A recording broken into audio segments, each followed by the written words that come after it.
ధైర్య సాహసే లక్ష్మి. పల్లె అంచున ఉన్న చిన్న ఇల్లులో గోపి అనే యువకుడు ఉండేవాడు. గోపి పేదవాడు, కానీ కష్టపడే మనస్తత్వం కలవాడు. కలలు మాత్రం పెద్దవి. ఒక సంవత్సరం గ్రామం పక్కన ఉన్న నది మీద తాత వంతెన కూలిపోయింది. అందరూ భయపడి ఇప్పుడు ఆ పక్కకి వెళ్ళడం అసాధ్యం అని అనుకున్నారు. కానీ ఆ పక్కనే గోపి పొలాలు ఉండేవి. పంట కోయకపోతే అన్నీ నష్టపోతాం అని బాధపడ్డారు. బాధపడుతున్న కొడుకును చూసి గోపి తల్లి ఇలా చెప్పింది: బిడ్డ, ధైర్యం సాహసం ఉంటేనే లక్ష్మి మన దగ్గరికి వస్తుంది.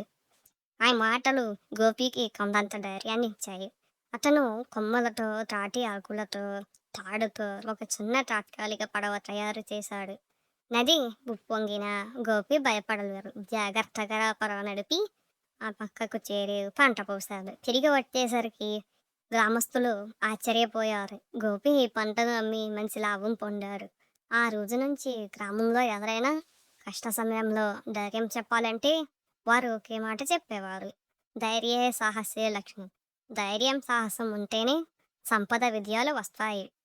నీతి: భయం మనల్ని ఆపుతుంది, కానీ ధైర్యం సాహసం మనల్ని విజయానికి తీసుకెళ్తారు.